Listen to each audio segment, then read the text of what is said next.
మన అమరావతిలో quantum computing beds అయితే ఓపెన్ అయ్యాయి. సో, దాని మీద చాలా ట్రోల్స్ అయితే వస్తున్నాయి. ఒకళ్ళైతే అది పిండి మిల్లులా ఉందంటున్నారు. ఇంకొకళ్ళేమో కోల్డ్ ప్రెస్ ఆయిల్ మిషన్‌లా ఉందంటున్నారు. Amazon product versus Snapdeal cheap product అని. ఒకళ్ళేమో ఇడ్లీ గిన్నె సెట్‌లా ఉందంటారు. అమరావతి క్వాంటమ్ వాల్యూ ఇనిషియేటివ్‌లో భాగంగా క్రియేట్ చేసింది India's first quantum computing test bed and research ecosystem. అసలు ఫస్ట్ ఆఫ్ ఆల్ ఈ క్వాంటమ్ కంప్యూటింగ్ అంటే ఏంటంటే సింపుల్‌గా చెప్పాలంటే ఇప్పుడు మన నార్మల్ కంప్యూటర్స్‌లో 0 గాని, 1 గాని ఏదో ఒక ఆపరేషన్ అయితే పెర్ఫార్మ్ అవుతది. కానీ క్వాంటమ్ కంప్యూటింగ్‌లో వచ్చేసి మల్టిపుల్ ఆపరేషన్స్ అనేవి ఒక్కసారే పెర్ఫార్మ్ అయితాయి. అంటే 0 అండ్ 1 ఒకేసారి ప్రాసెస్ అవుతాయి క్వాంటమ్ కంప్యూటింగ్‌లో. ఇది కంప్లీట్‌లీ సూపర్ కంప్యూటర్ అయితే కాదు. ఇది research and testing facility and future computer building కోసం అయితే యూజ్ చేయడానికి అక్కడ మనకు రిఫరెన్స్ మోడల్‌గా వాళ్ళైతే క్రియేట్ చేశారు. సో, ఈ ప్రాజెక్ట్‌లో 2 క్వాంటమ్ టెస్ట్ బెడ్స్ అయితే ఉన్నాయి. ఇంకోటేమో Q1 అయితే లాంచ్ చేశారు. ఒకటేమో ఎస్ఆర్ఎం యూనివర్సిటీ అమరావతిలో, ఇంకోటేమో మయూరి మేధా టవర్స్‌లో సెట్ చేశారు. ఇదెందుకు -273 డిగ్రీస్ టెంపరేచర్‌లో సెట్ చేశారు అంటే, క్వాంటమ్ కంప్యూటింగ్ అన్నది క్యూబైట్స్‌లో ఉంటాయి.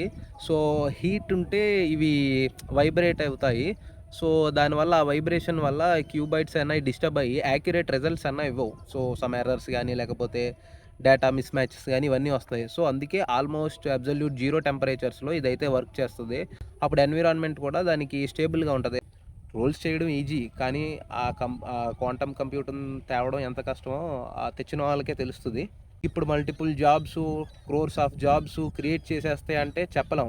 ఇది 1 ఇయర్ పట్టొచ్చు. జాబ్స్ క్రియేట్ చేయడానికి 2 ఇయర్స్ పట్టొచ్చు. కానీ ఫ్యూచర్ అయితే ఎక్సలెంట్‌గా ఉంటది. ఇప్పుడు మన చంద్రబాబు నాయుడు గారు హైదరాబాద్ డెవలప్ చేస్తున్నప్పుడు అందరూ అలాగే అన్నారు.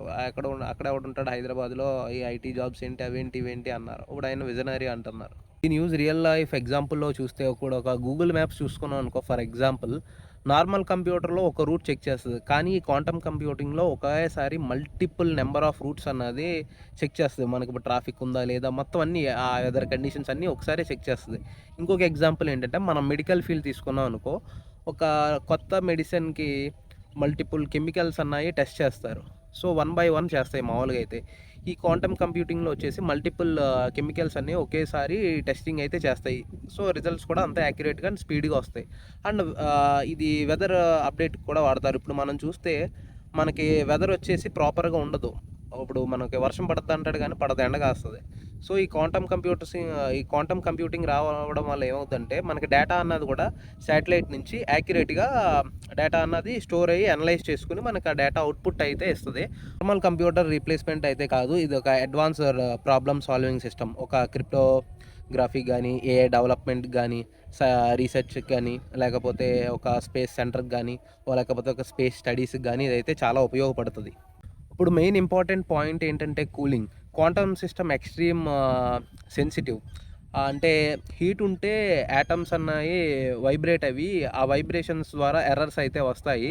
సో, అందుకనే ఈ చుట్టూ ఎన్విరాన్మెంట్ కూడా 0 టెంపరేచర్‌లో అయితే సెట్ చేస్తారు. అప్పుడు కంప్లీట్ సూపర్ కంప్యూటర్ అయితే కాదు. ఇది రీసెర్చ్ అండ్ టెస్టింగ్ ఫెసిలిటీ కోసం ఫ్యూచర్ క్వాంటమ్ కంప్యూటర్స్ బిల్డ్ చేయడానికి యూజ్ చేస్తారని. అంటే ఇదొక రిఫరెన్స్ మోడల్ మాత్రమే.